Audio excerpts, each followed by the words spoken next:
Өөрөөр хэлбэл Библи бидэнд хэлэхдээ Бурханд итгэлтэй хүн таалагддаг юм аа гэдэг юм. Тэгэхээр Бурханд царайлаг хүн биш. Бурханд баян хүн биш.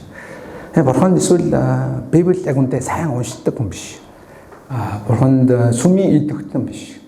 Эсвэл сайн мэдээг олон хүнд хүргэдэг хүн биш. Эхний ээлжинд итгэлтэй хүн таалагддаг юм аа гэдэг юм. Бид итгэлтэй байх үедээ Бурхан сайн байна гэж хэлдэг гэсэн үг байна. Тэр мөн эзэн Есүсийг харах юм бол тэрээр итгэлийн дагуу үргэлж ажлыг хийж байсан юм байна. Тэрээр хүмүүсийг өөрт нь итгэсэн үед гайхамшиг бий болгоно. Итгээгүй үед нь гайхамшиг үлдэхгүйгээр явж байсан юм байна. Тиймээс өөрөлд нь ирж байгаа хүн болгоныг эзэн Есүс итгэхийг хүсдэг байсан юм байна. Тэр Христ итгэл гэдэг бол өөрөө яг үгийнхээ дагуу итгэлийн тийм үзэл сурталтай газар гэсэн юм байна. Хэрэв бид Христэглээс хүмүүсийн ярьдгаар Христийн шашнаас итгэл гэгч зүйлийг аваачих юм бол хоос нь утгагүй зүйл болж хувирдаг. Бидэнд итгэл маш чухал байна. Гэхдээ заримдаа энэхүү эзэн Бурханд итгэж байгаа итгэл дотор эргэлзээ төрөх үе бас байдаг. Хэдийгээр би Бурханд итгэж байгаа, эзэн Есүс итгэж байгаа хэрнээ заримдаа эргэлзээ төрж байгаа үе байна. Тийм биш бол яах вэ? Тэхгүй бол яах вэ? Ингэхийн оронд би ингэх ёстой юм болов гэх мэтчлэн эргэлзээ төрөх үе гардаг юм.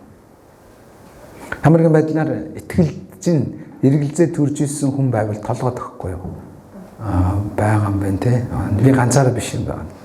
Тэгэхээр энэ зүйл үргэлж итгэлийн амьдрал төрдөг. Тэгэхээр хүмүүс хоёр янзаар хариу үйл үзүүлэх нь их байдаг. Нэгдүгээрх нь итгэлийн амьдралд эргэлзээ төрөөд эхлэх юм бол зарим нэг нь хоёр нүрэн гаргаж эхэлдэг. Тэгээд хэдийгээр дотор нь эргэлзээ байгаа ч гэсэн гадна талдаа яг ингээд ямар ч эргэлзээгүй хүн шиг бүх юм жин там ок сайн Кристиан мэд амьдрах гэж хичээдэг хүмүүс байдаг. Сайн залбирдаг, сайн ой Бурхан хангана шүү дээ. Тэгэн шүү дээ ингэж ярьдаг хэрнээ дотор нь эргэлзээ байж идэг. Зарим нэг хүмүүс харахтаа ямар итгэлтэй хүн бэ гэж харах бах. Гэхдээ тэр хүн дотроо би сайн мэдэхгүй байна гэсэн эргэлзээтэйгээ явж идэг. Харин зарим нэгэн хүмүүс эсрэгээр эргэлзээндээ итгэлээ залгиулцдаг. Тэгээд итгэлээ бүр орхиж чуулган залбирах, үгийг унших, эзэнтэй хамт алхахаас хойш сууж өнөөдөр энэ газар ирэхэ болж эхэлдэг. Гэхдээ ингэ зогсохгүйгээр бусдыгаа уруу татдаг. Би ингээд явж үзсэн, би итгэж үзсэн, би залбирч үзсэн тэгээд болохгүй л яасан. Тэгээд чамд бас адилхан багтаа хоёулаа ер нь сүмөмд явж яад юм бэ? Гэж нэг бас уруу татах тохиолдол гардаг юм. Тэгэхээр бидний амьдрал дээр эргэлзээ гэх зүйл гарна. Итгэлийн хувьд бид төлөвшөх хүртлээр эргэлзээнүүдийг даван гаргах шаардлагатай байдаг юм. Харин бидний өнөөдрийн уншиж байгаа үгэн дээр өдөр хамтдаа Эхлэл ном 12 дугаар бүлгийн 1-р ишлэлийг дахин уншаад байгаа. 1 ба 2 уншлаа 3. Тэгээд эзэн Авраам айлдахдаа чи Исмаасаа төрлүүдээсээ ихийн гэрээс гарч чамд миний харуулах газар руу явахтун. Би агуу үндэстэн гаргаж намайг бас чиний алдрыг аав болгоно. Тэр ерөөл болтугай. Цаашаа уншиж чамайг ерөөгчдийг би ерөөж, чамайг хараагчийг би хараана. Газар дэлхийн бүх овг чамаар ерөөгдөх болно гэвэ. Амен. Эзэн Бурхан Авраам гэдэг нэг хүнийг дуудсан байна. Тэгэхээр би итгэлтэй хэрхэн эргэлзэж байсан бэ хэд хэдэн хүний талаар жишээ авах гэдэг юм баггүй. Хамгийн түрүүнд авч байгаа хүн маань Авраам гэдэг хүн байна. Эхлэл ном 12 дугаар бүлэг дээр эзэн Авраамыг дуудаж байгаа. Тэгээд энэ цааны үгийг харах юм бол Авраамаас 3 зүйлийг орхихыг шаардж байгаа. Авраамаа чи их нутгаа төрөл садангуудаа эцгийн гэрийг орхиод миний чам зааж газар руу яваарай гэсэн байна. Хэрвээ чи энэ 3 зүйлийг орхиод миний чам руу зааж газар руу явбал түнд үргэлжлүүлэн хэлсэн 7 гэрэл байгаа. Тавчхандаа 3 зүйлээр авах юм бол би чамайг агуу үндэстэн болгоё. Чамайг хам газар нутгийг өгье. Тэгээд ерөөлийн дэлхийн бүх үндэстэн ерөөгдөх ерөөлийн үндэс болгож өгье гэсэн амлалтыг өгсөн гэсэн үг. Ингэнээр ярих юм бол 3 зүйлийг орхиод явбал нэмж бүр илүү том 3 зүйлийг өгье гэсэн амлалтыг өгсөн гэсэн үг юм аа. Авраам энэ үгийг сонсоод эзэн Бурхан итгэн түүнийг дуулууртай дагж байгаа. 4-р эшлэг хардаа. Тэгээд Авраам эзний хэлсэн ёсоор гарч явжээ. Лот ч хамт яв. Авраам хараанаас хөдөлсөн тэр үедээ хэд настай? 75 настай байлаа. Тэр 75 настай байхдаа яаж өнөхөр эзэн бурханд итгэж төрөл садан их нутаг эсийн гэрийг орхиод бурхны зааж газар руу явж байгаа юм. Энийг харах юм бол Авраам ямар хүн шиг байна? Итгэлтэй хүн шиг байна, итгэлгүй хүн шиг байна уу? Итгэлтэй хүн байгаа даа. Энэ түүгээс хойш бид мэднэ. Авраам бол Израиль гэдэг улсын итгэлийн өв эцэг гэж дуудагдав. Библиэд итгэлийн баатруудыг яг харахгүйгээр хамгийн түрүүнд нэрлэгддэг хүн бол Авраам гэдэг хүн байна. Тэр энийг харах юм бол итгэлтэй хүн байна. Тэр өнөөдөр та хэдийг их нутгаа төрөл садангаа эсийн гэрийг орхиод өөр нэг огт явж үзээгүй, танихгүй мэдгүй газар руу явгүйвэл явж чадах болно. Та бидэнд хэлэхэд бид ч хүртэл бас хэцүү шүү дээ. Дээр нь энэ хүн бол 75 настай хөгшин болж байгаа хүн байгаа. Тэгсэн хэрнээ агуу үндэстэн болно, ерөөлийн үндэс болно, газар нутагтаа болно гэсэн бурхны амлалд итгээд явж байгаа. Энийг харах юм бол тэр ямар мундаг итгэлтэй хүн бэ гэдгийг харж болж байгаа. Эзэн бурханд итгэл нь мундаг юм шиг харагдаж байгаа. Итгэснээсээ болж тэр золиос гаргах чадамжтай хүн байсан юм. Гэхдээ тэр энэ итгэл дээр цаашаа явж байхдаа хэд хэдэн удаа эргэлдсэн байдаг. Эхнийх нь тэр яаж эргэлдсэн байдаг вэ гэхээр 12 дугаар бүлгийнхаа 10 дугаар эшлээс харах юм бол тэр Египт гэдэг газар очиж байгаа.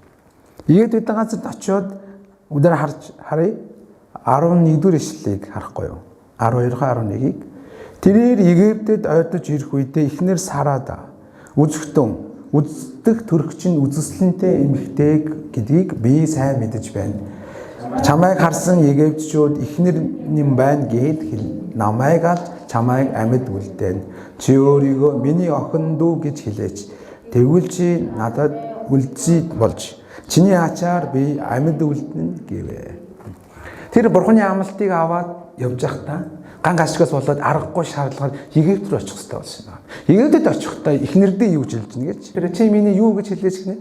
Дүү гэж хэлээч. Тэгэх юм бол намайг хүн алахгүй байна. Яг ингэж хэлээд Египтийн хаан эхнэрийг нь өөрийн хатан болгочдөг. Бүү юм болж түүх цаашаа өрнөдөг. Гэхдээ энэ алдаагаа биш үү? 20 дугаар бүлгүүдээр бас гаргадаг. Бид нар хойш нь эргүүлээд 20 дугаар бүлгээр гаргадаг юм. 20 дугаар бүлгийнхаа 2 дугаар эшлээс харахгүй. 3. Тэр үедээ Авраам өөрийн эхнэр Сараг миний дүү охин гэж хэлсэн учраас Герарын хаан Абимелех хүн илгээж Сараг авчээ. Тэр бас явж байгаад Герар гэдэг газар очисон чинь. Очихдоо бас Герарын хүмүүс өөрийг нь алах вэ гэж айсандаа эхнэрээ дүү гэж хэлсэн чинь. Герарын хаан Абимелех гэдэг хүн явуулаад танаа охин дүүг авъя гэд авчихсан. Хоёрын хоёр удаа хайртай эхнэрээ хүний эхнэр болон алдсан юм байна. Юунаас олсон даа гэв? Айсандаа. Ягаад байв? Эргэлзээ төрсөн учраас. Хэдийгээр тэр бурханд итгэн бурханы үгийн дагуу явж байгаа хэдий ч би яг Египтэд очивол Египтийн намайг халаад эхнэрийг минь авчих байхаа. Герард очих үед герарчууд намайг халаад эхнэрийг минь авчих байхаа. Би үхчих ч магадгүй гэж тэр эргэлдсэн гэсэн юм. Энэ бол Авраам хэдийгээр тэр итгэлийн замаар явж байгаа ч эргэлзэж байгаа үйлдэл юм аа. Гэтэл тэр зөвхөн ингэж их эргэлзээгүй өөр хэд хэдэн эргэлзээнүүд бас бий. Бүгднийг нь уншихаар ядарчих үед Эхлэл нам 15 дугаар бүлэг дээр харах юм бол 15 дугаар бүлгийн 2 дугаар эшлэл харахгүй юу? Эхлэл 15-ын 2. Эхлэл 15-ын 2. Аснаа. За 3. Авраам эзэн бурхан минь та надад юу хайрлагсан бол би үр хөөгдөггүй бөгөөд миний голом цахих хүү бол энэ Дамаскийн Элизер юм гэвэ. Амин эзэн бурхан хэлсэн байгаа чи миний үгэнд итгээд хаяад явбал чам хаагаа үндэстэн болгоно гэсэн. Тэгээд хаяад яваад исэн чинь цаг хугацаа өнгөрөөл исэн, хөгшрөөл исэн, усан цагаараад исэн, өвдгөн жоохон доошлол, нуруу бүгтэйгээл байгаа хэрнээ хүүхэд байхгүй байсан. Тэгээд Авраам юу гэж бодсон гэж нэг удаа эзэн түн дээр ирээд уулзах үед нь хэлж байгаа байхгүй. Бурхан минь танаад хүүхэд өгөөгүй. Тэгээд манай гэрт байгаа энэ Дамаск шал өөр үндэстэн байхгүй. Дамаскын Элизер гэдэг манай гэрт өссөн болохоор би энийг өөрийнхөө өв залгамжиж болохосоор харахгүй байна юм. Өөрөөр тэр эргэлзэж эхлэхдээ нэг юм гаргаж ирж байгаа байхгүй. За хүүхдгүй юм ч одоо Элизард л одоо өвч хөрөнгө өгөндөө. Өдөө ялтаж илээ бурхан амлсандаа биелэхгүй байх шиг байна. Бурханы амлалт биелэхгүй байгаа юм шиг байна гэж тэр эргэлзсэн гэсэн юм аа. Тэгсэн чинь эзэн бурханы хэлсэн үг юу гэж 4-р эшлэгийг харвал 4-р эшлэгийг хартаа 15-ын 4 дээр харагтун эзний үг түнд ирж тэр хүн өв залгамжч болохгүй харин өөрөө чинь биес төрхөн л өв залгамжлагч болно гэдэг.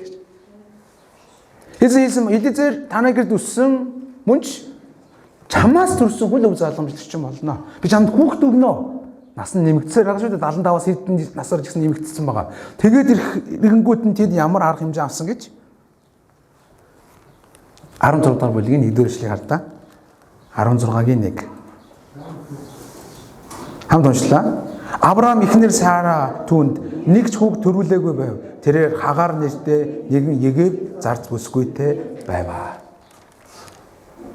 Тэгэд хүлээгээл ясан дахиад хүүг төрөхгүйсэн. Тэнгүүд эхнэр Сара нь юу гэж бодсон мэхлээр за байж би хүүг төрүүлж чадахгүй байгаа бол Авраамд Египт энэ зарцаа өгчий. Тэгээд хүүхдтэй болчих. Ямар ч хэсэн биенээс төрсөн хүүхднүү залгамжлна гэсэн юм чинь ямар нэгэн хүүхд гарч л таараа. гэж тэр бодсон байхгүй. Тэгээд Египт эмэгтэйг өгсөн, Хагаар нэртэй эмэгтэйг өгсөн, нэрэл хүүхэдтэй болсон. Тэгээд хүүхдийнхээ нэрийг хин гэж нэрлсэн мэт хөө. Исмаил гэж нэрлсэн. Тэгээд нөгөө нь Авраам чинь заашгүй биес минь төрхөө төрсөн. Гэхдээ яг их үндсэн ихнэрээ мансан биш. Татвар имээс төрсөн. За яах вэ? Ямар ч гэсэн хүүхдтэй болсон. Исмаил гээд тэр хүүхдтэйгээ хамт явж исэн. Нэг өдөр эзэн бурхан түүнд ирдэг. Тэгээд юу гэж хэлдэг гэж 17-гийн 18-ыг 17-гийн 18 дахь эшлэлээр Авраам эзэн бурханд хэлсэн үг байгаа.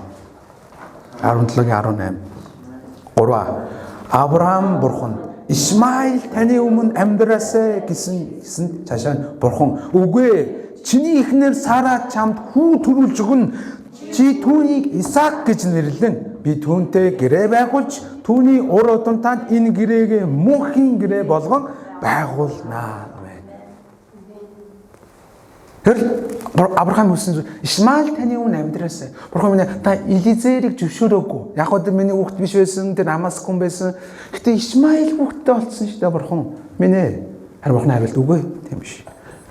Чиний яг эхнэр болох Сарагаас төрсөн хүүхэдтэй л би гэрээ байгуулна. Тэр өв залуулагч болно, түүнийг чи Исаак гэж нэрлэх болно гэж хэлж байгаа. Ойлгож байна уу? Тэрээр бурханаас амлалтыг аваад золиослого маань золиослоод итгэлээр явж байгаа хэдэж тэр 2-2 удаа эхнэрээ миний дүү гэж хэлж бурханы хамгаалалтанд эргэлцсэн.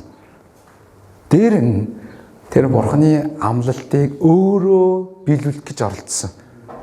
Элизерийг бодож үзсэн, дараа нь Хагаараар Исмаилийг бодож үзсэн. Гэтэл аль нь бурханы хүсэл байгаагүй юм байна. Исмаилаас болоод өнөөдрийн арабууд үссэн гэж үздэг. Одоо араб хэр сэтгэлтэй ямар их зөрчилтэй байгаа мэд чинь нөө. Хагаараас Исмаил төрүүлэг байсан бол арай өөр хүн төрлөختний төвөх байх байсан ч юм билүү. Энэ ч бид юу харж байгаа нэхэр хэдийгээр Авраамын хүн болон итгэлийн баатар мундаг хүн гэж хэлж байсан ч тэр олонтоо эргэлзэж байсан гэсэн үг юм. Магадгүй өнөөдөр залуучуудад тайд явж гисэн тийм байгаа гэж магадгүй. Эзэн бурханд итгэж байгаа хэрнээ яг цагаа тулгаар эргэлзэж байгаа. Тэгээд өөрөө бодож, төлөвлөж, тооцоолж, арга хэмжээ авч. Бурхан надад туслана. Оо тийм. Нөгөө талаараа гаргаж байгаа үйлд нь харахаар зүгээр бурхан надад туслана гэсэн бодлоос цааш юм байхгүй. Хөнгөө. Байж магадгүй гэсэн юм аа. Гэтэ энэ зүйл итгэлийн баадруудад ч тохиолдож байсан зүйл. Миний хувьд ч мөн тохиолдож байгаа байсаар ирсэн зүйл юм аа. Ингээд хэдүүлээ цааш нь харах юм бол зөндөө олон жишээнүүдэд дурдж болно. Би нэгэн цолоон дээр Гидеоны талаар жишээ авсан юм л да. Гидеон гэдэг энэ хүний хувьд ч гэсэн мөн адил. 그 зэрэг мэрэгөө бүгднийг цуглуулчаад яг дайнд явахаас өмнө юу гэдэг гэж бурхан минь ээ би таныг шалгамаар байна. Нэг эргэлзээл явцсан шүү дээ. Тэгээ яадаг вэ гэхээр жоохон ноос ингэж дэлгэчээд бурхан минь ээ бүх газар хуурай. Энэ ноосыг л шүүдрээр норгаад өгөөрэй гэж гуйдаг. Маргааш нь бүх газар хуурай ирнэ тэр ноос нь норцсон байдаг. Тэнгүүч бурхан надад хамт нэг шууд дайрах хэрэгтэй шүү дээ. Тэг дахиад эргэлздэг. Тэгэд бурхан минь та бити уурлаарай. Би дахиад нэг удаа шалгая. Одоо ноос нь хуурай бүх газрыг норгаад өгөөч гэж гуйдаг. Тэг маргааш нь яг адилхан бүх газар нойтон ноос нь л хуурай гэдэг. Ингээд бурхан надад хамт байгаа нэг мэн гэдэг ойлгоод тэрээр тулаанд явдаг. Тэгээд ялдаг баг. Үс шүүгчэд номны 6 7 дугаар бүлэгтэр гардаг. Энэ чинээс Гидеон итгэлтэй ирнэ эргэлзэж байгааг харж болдог. Тэр зэргүүдэд цуглуулсан. Тулаанд явхад яг бэлгэн бурхан надад хамт байна гэж байгаа хэрнээ яг цагаад тулахаар тэр эргэлзэж байгаа. Яа, наа чи бүтэхгүй л яах юм бэ? Бид зөндөө олон хүмүүсийг энэ мэтлэн харах боломжтой. Томас байна шүү дээ шинэ гэрэн дээрээс. Есүстэй хамт явж исэн хэрнээ. Эзэн Есүс үхэн амилна гэдгийг тэрийг олон удаа давтаж хэлж байхад нь сонсч исэн хэрнээ. Эзэн Есүс амилсны дараа Мария болон бусад эмэгтэйчүүд Есүс амилсан байна гэж хэлээд ах чинь. Мөн шамнэр хүртэл харчаад өнгөрсөн доноод бид Есүсийг харсан гэж хэлээд ах чинь тэд эргэлздэг. Юу хэлдэг вүлээ? Би харж хорвоога хийж үзэхээс маш итгэхгүй. Энэ мэд эргэлзээ итгэлийн амьдрал төрнө. Тиймээс таны амьдралын эргэлзээ төрж байгаа бол үүндээ шударга байгаа нэ. Итгэл гэдэг зүйлийг хүчээр бий болгодог зүйл биш. Би итгэж байна, би итгэж байна, би итгэж байна, би итгэх ёстой гэхээр итгэждэг юм биш юм аа. Тооцоол дээр итгэл төрдөггүй юм байна. Угаасаа. Тиймээс эргэлзэж байгаа үедээ яагаад эргэлзэж байгаа юм бол гэдгийг бодож үндэ шудраг байх хэрэгтэй юм. Эргэлзэж байгаа гэдэг хүлээн зөвшөөрөх хэрэгтэй. Чимээгөө хайж явж болохгүй, чимээгөө жүжиглэх ч шаардлагагүй юм. Харин эргэлзээ яагаад үүсдэг юм болоо гэдэг асуулт гарч ирж байгаа. Энэ мэдчлэн Авраамаас ахуулаа эдгээр хүмүүс яагаад эргэлзэв? Гэтэ Авраамын түүхийг цааш нь харуулна шүү дээ. 22 дугаар бүлгээс ахуулаа тэрээр яадаг гэж цорын ганц хүү хэнийг Исаака тахил болон өргөх шийдвэр гаргадаг юм шүү дээ. Би тэрийг уншаад гайхдаг байхгүй. Хараа. Яг үүндээ бол бурхан 25 жил хүлээлгэж чад ганц хүүхэд өгсөн юм. 25 жилийн дараа төрсэн ганц хүүхэд нь овоо 15 настай болоод овоо гайгүй хүн болоо явж байхад нь бурхан нэг өдөр чи хүүг надад тахил болон өрг гэж байгаа. Энэ байж болох хууль байхгүй. Энэ байж болох бурханы үг байхгүй. Тэр би өмнөөс нь бурхан минь юу гэсэн үг юм тийм ингэж юу байдیں۔ Танд итгэсэн миний буруу байсан юм уу? Тэг нэстэй. Бүр би бүр мацаг барьж гүүгээд эсвэл бүр өөр харин шашин машин баал маал мөргөд явах байсан байж магадгүй. Гэтэ Авраам яадаг гэж хүүхдээ дагуулад 3 өдрийн газар явдаг шүү дээ. Мориа уул дээр. 3 цагийн дараа биш. 3 өдрийн турш буцах боломж 72 цаг байгаа. 72 цагийн турш тэр хүүхдээ ингээд дагуул явж байхдаа буцаж болох байсан.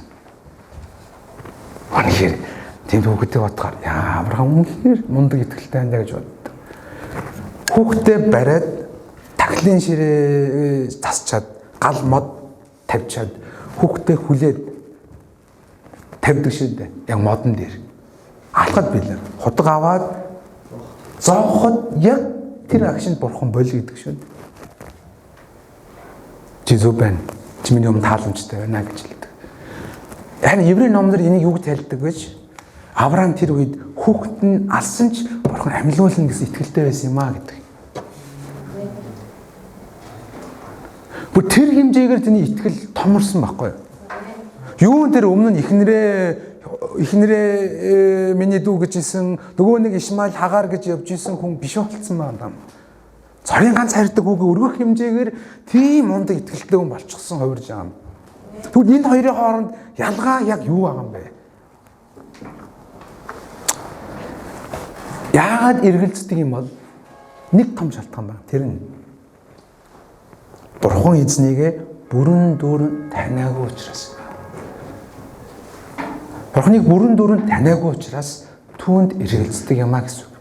Тиймээс итгээр явж байгаа хэрнээ заримдаа эргэлздэг шалтгаан нь түүний бүрэн дүүрэн таниагүй учраас. Та бүхэн ер нь жоохон нэг зүс таньдаг хүнтэй бүрэн итгэхгүй шүү дээ, тийм ээ. Би ингээ чаварт очихдоо эхний өдөр буудалд орж байгаа байхгүй юу? Мөнгөтэй биш л дээ. Гэхдээ буудалд орохосоор аргагүй байл дөрөө.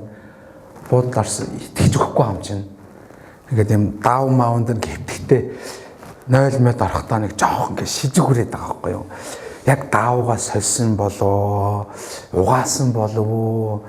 Тэгээд яг нэг удаагийн сойж мэйс итгээд байгаа юм. Тэр чинь ууттай гагам чинь тий уутын задлах юм чинь бос юм дээр нь эргэлзээд байгаа байхгүй юу.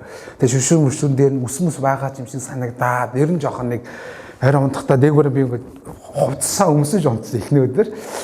Тэгээ маргааш нь яасан бэ гэхээр би хальтан гарчаад ирэх орондоо даав маа бүх юм солиулсан байхгүй юу. Би гарна гэж бодоод гарч чадахгүй буцаа орсон. Тэр хооронд даав маа солилцсон байсан. Угаацсан тийм үү маргааш амар ихтгэлтэй орж ирж байгаа юм чинь. Яг миний нүдэн дээр угаагаа даав маа солисон бохгүй юм уу мигийн цэвэрсэн. Тэгэхээр амар ихтгэлтэй за өнөөдөр 50 унтж болох нэ гэж бодсон. Өөрөөр бид анхудаага уулзж байгаа дөнгөж танилцсан хүнтэй бол бид тийм итгэж чадахгүй гэсэн. Хэнийг бид чуулганд удаан явсан ч гэсэн бурхан бидний хувьд анхудаага уулзж байгаа танил сайн байна уу та энэ хэмжээний хүн байгаа бол бид бурхан бүрэн итгэж чадахгүй гэсэн шүү дээ. Түнд ирээдүгөө татах чадахгүй. Юу бурхантай хамт ирээдүг мөрөөдөх юм. Зөвхөн бурхан минь та миний амьдралаа туславал гоё шүү. Иймэрхүү хэмжээндээ явна гэсэн үг шүү дээ. Жишээлбэл ингэж нэг өдөр та бүхэн ийм буян ахлагч цуглааныхаа өргөлөөс 100,000 төгрөг хулгайлч гинэ гэсэн мэдээ гарвал яах вэ? Намайг танихгүй хүн тэгнэ. Яг тэгэх гээд ийсэн. Танаас юм хулгайлмаас яриадтай хүн шаардаад ийсэн. Зарим тэгж магадгүй. Намайг мэддэг хүн тэгхгүй дээ. Тэгмэр хүн биш дээ. Хэдийгээр үлсэжсэн ч гэсэн арай тийм юм ийх хүн биш дээ. Тэг бах тийм ээ. Хэн нэгэн хүн энд тэгсийн гинлээ гэнгүү танихгүй хүн бол тэгсийн гинлээ гэж ярина. Мэддэг хүн бол манай тэр ч тэхгүй дээ. Манай тэр ч тэгэхэр хүн биш дээ гэж ярих өмгөөлөх бол. Таньж байгаа учраас тэр хэмжээний итгэл байна гэсэн юм. Тиймээс бид бурханд хэр хэмжээгээр эргэлзэж байна вэ гэдэг маань. Тэр хэр хэмжээгээр таньж байна гэдэгтээ шууд хамааралтай гэсэн юм. Манай биеийн хичээл дээр итгэлийг юу гэж тодорхойлдог вэ гэхээр итгэлийн тодорхойлолт бурханы эрх мэдэл ба хүч чадал бидний үзүүлж байгаа хариу үйлдэл юм а гэдэг. Өөрөөр бурханы хүч чадал эрх мэдлийг хэр хэмжээгээр мэднэ тэр хэмжээгээр хариу үйлдэл гардаг нь итгэл төрдөг гэсэн утгатай юм а. Тиймээс итгэл гэдэгс бол аяндаа би итгэмээр байна гэхээр итгэжтэй юм огт биш ээ гэсэн. Тэгээс бид хэнийг мэдэх ёстой гэсэн үг бурхныг. Тэр нундаа бурхны хүч чадлыг эрх мэдлийг мэдэх ёстой. Түүнийг таних тусам бид дотор юу төрнө? Итгэл гэгч зүйл төрөх болно. Тэгээ бид явсаар, эргэлзээг ялан ялсаар хинэ хэмжээнд хүртэл очих боломжтой. Авраамын хэмжээнд хүртэл очих боломжтой гэсэн юм. Түр надаас асуух болно. Яаж эзэн бурхныг таньж итгэлээрээ эргэлзээг ялах вэ гэж. Дөрвөн зүйлийг хаваалцаад дуусгая. Нэгдүгээрх нь бид үгээр дамжуулан бурхныг таньж мэдэн бидний итгэл эргэлзээг ялж чадах болно гэсэн үг юм.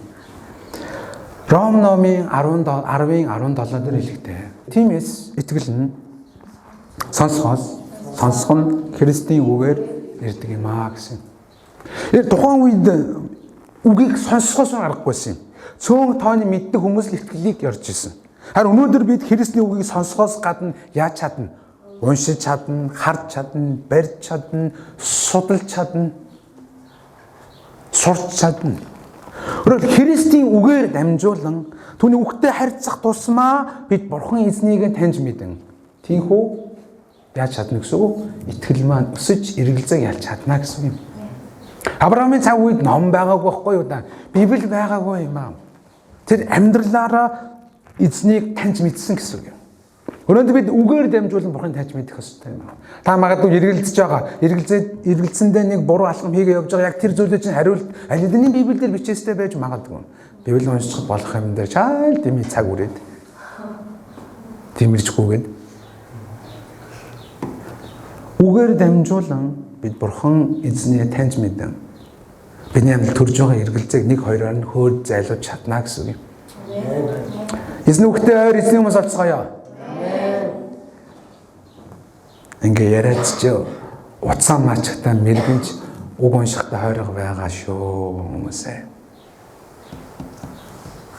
Дараагийн нэгэн зүйл нь нөхөрлөөр дамжуулан бид эргэлзээг ялж итгэлийг өсгөх боломжтой байна. Еврей ном 10:25 дээр хэлэхдээ хамтран цуглахыг умартан зуршил болгосон зарим хүмүүсийг үл дагаж харин нөгөө өдөр ойртож бүх харах тусмаа бие биенээ улам илүү зоригжуулъя. Амен. Еврей номын энэ цаг үед хавчлагаас болоод итгэгч нар цуглаж чадахгүй байсан байна. Зарим тэгээд бүр цуглахаа болчихсон тийм зуршилтай болчихсон байсангүй. Зарим хүмүүс Юда шашин руугаа буцан орж ирсэн энэ үед Еврей номын зохиолч ингэж хэлж байгаа нь бид хамтран цуглахаа умартан зуршуулсан хүмүүсээ байж болохгүй шүү. Харин эзэн Есүс ирэхийг ойртохыг харах тусмаа бид улам илүү цуглаж бие биенээ яах хэрэгтэй маа? Зоригжуулах хэрэгтэй маа гэж. Өөрөөр хэлбэл заримдаа бидний хувьд эргэлзээ төрөх үед итгэлийн хүмүүсийнхаа нөхөрлөл донд байж ах үедээ бид эргэлзээгнээс салж байдаг гэсэн утгатай байна. Ягаад гэвэл таны амьдрал дээр тулгарч байгаа эргэлзээ өөр нэгэн хүний амьдрал яг л тулгарч байгаа. Бурхан надад тийм юм өгөх болоо гэж бодож байгаа эргэлзээ өөр нэгэн хүн бас тэгж бодож ил байсан маа. Зарим аль хэдийн туулаад гарчихсан байгаа. Нэг л та ганцаараа л хорвоогийн цорын ганц зовлон үрээд эргэлзээд байгаа хүн биш шүү дээ. Харин итгэж хүмүүс хамтдаа байх үедээ бид бүлгийн нөхөрлөл байх үедээ нэг нэгнээс суралцж байдаг. Хэн нь ямар эргэлзээг яаж давж байгааг харж байдаг. Тэгээд бид ингэвэл болох юм байна гэдгийг ойлгодог. Хүн бас таны туулаад давчихсан байсан бага эргэлзээг хэн нэгэн хүн туулж байгаа бол та тийм хүн зөвлөгөө өгч чадна шүү дээ.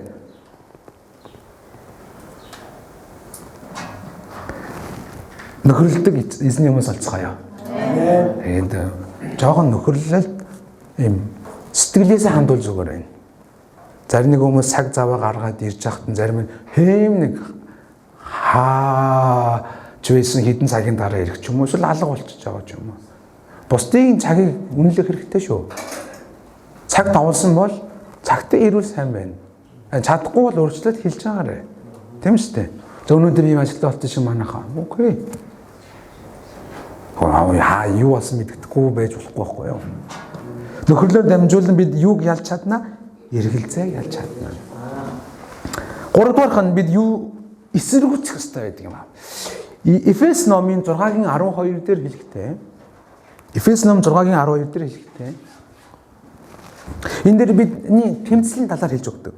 3. Учир нь бидний тэмцэл бол за Библиэд бас Библийг хараад мах цусны эсрэг биш. Харин энэхүү харанхуй ертөнцийн захирагчид, эрх мэдэл, хүчнүүд, тэнгэрлэг оршихуйдах ёрын муу сүнслэг хүчний эсрэг билээ. Бүгд яаж сунхаа царайг нь харчихгүй юу? За. Харцсан уу? Окей. Бүгд царайлаг хүмүүс байгаа тийм. Яг би зарим моднээс царайлаг байна гэж хэлэхсээр харахгүй. Энэ дээр хэлэхдээ юу ч нэхэр энэ хүмүүс бидний дайсан биш ээ гэж байна. Чуулганыхаа залуучуудаа сайн сонсоорой. Хөөе. Анаашаа яг зөв. Тэгэхдээ сүнслэг хүчний эсрэг бид тэмцдэг юм аа гэж байгаа. Хөөе залуучуудаа нүдээ нэг гэдэг юм томруулаад үзтээ. Яг зөв. Бид хүнтэй биш сүнслэг хүчтэй тэмцдэг юм аа гэж байгаа. Сүнслэг хүчний тулаан байдаг юм шүү. Та хэдтэй тулж байгаа сүнслэг тулааны хүмүүс чинь нэг юм жижигхэн юм доод төвшний тулаанчнаар биш байгаа юм. Хардаа харанхуй ертөнцийн захирагчид, эрх мэдэл хүчнүүд юм байгаа юм. Том нөхдүүд ơi. Та хэдийн бодож байгаас том нөхдүүд бидэнтэй тэмцэж биднийг унгаах гэж оролддог юм. Муу сүнс биднийг унгаах гэж олон янзын арга ашигладгийн нэг том арга нь эргэлзээ байдаг юм аа. Библиэлд бичсэн чамтай ямар хамаатай. Энэ мэдлэг танарт эргэлзээ өгж байгаа юм.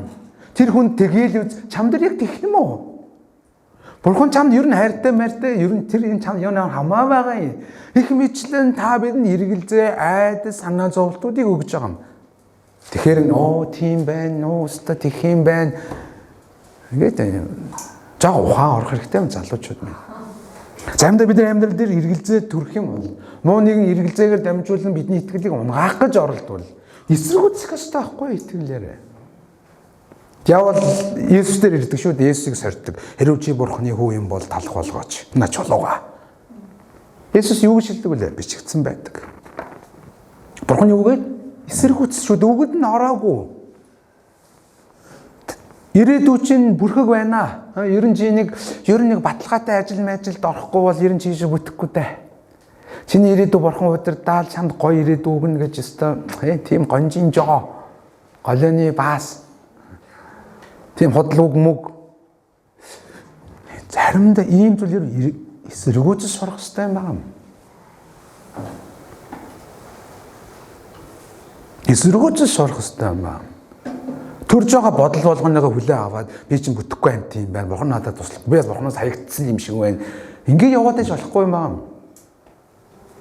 Диаволын сүнслэг хүчний эсрэг бид эсэргүүцнэ гэсэн үг.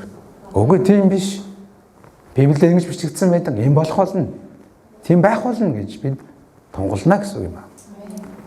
Хамгийн сүүлийнх нь итгэлгүйгээсээ болж тусламж гуйсан нэгэн аавын талаар яриад дуусгая.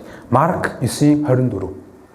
Хүүгийн эцэг би итгэж байна. Итгэлгүй байгаад минь туслаач хэмээн чарлав. Амен.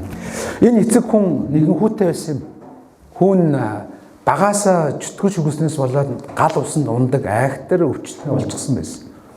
Тэгээ энэ эцэг хүн хүүхдэд Есүсийн дагалдагчнуудад авчирж ирдэг. Дүүг харах юм бол дагалдагч нар нь энэ хүүг эдгэж чадаагүй. Дараа нь Есүс уулнаас бууж ирэхэд энэ хүү Есүс дээр очдог. Тэгээд Есүс хэрв та чаддаг бол миний хүүг эдгэж өгөөч гэж гуйдаг. Харин энэ үгийг сонссон Есүс юу хэлдэг гэж? Та чаддаг бол гэвүү итгэлтэй хүн бүх юм боломжтой гэж хэлдэг. Өөрөөр хэлбэл Есүс энэ аавыг итгэлтэй байвал болно гэсэн утгаар хэлсэн байдаг. Харин энэ эцэг энэ үед юу гэж хэлдэг вэ гэхээр би итгэж байна. Итгэлгүй байгаад минь туслаач гэв. Яг чамд нь эдгэж чадаагүй болохоор магадгүй Есүс эдгэж чадахгүй биш үстэй гэж тэр айсан юм байгаа юм. Тэр итгэж авчирсан хэрэгдийч нөгөө талаар эргэлзэж та чаддаг бол гэвүү чаддаг бол гэж хэлсэн юм байна.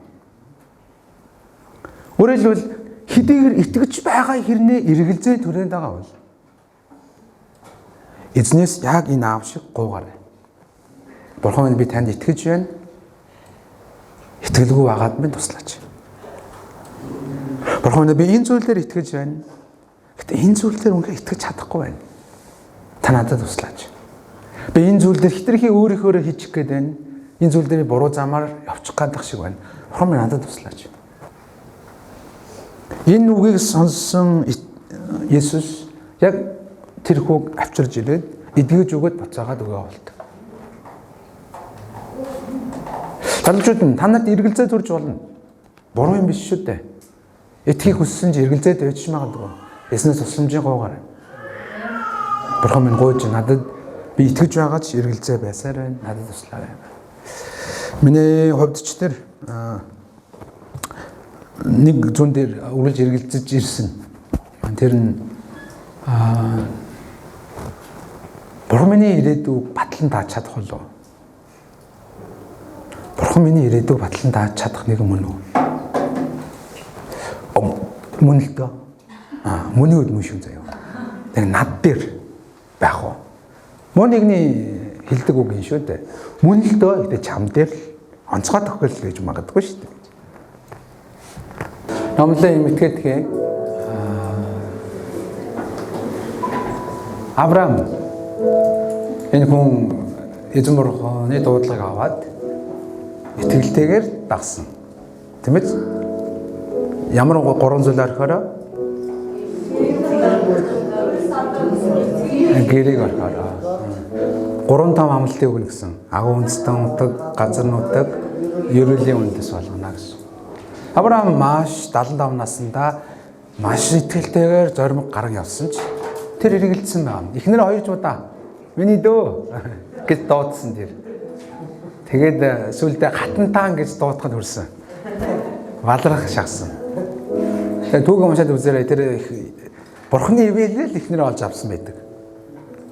Тэгээд нэг мөн бас өөрийнхөө хүүгийн оронд хэнийг хүү болгох шахсан. Израиль дараа нь Исмаилыг чүвэ бурхан дундуур нь орж ирж ич нэг юм Исаак гаргаж ирсэн шүү.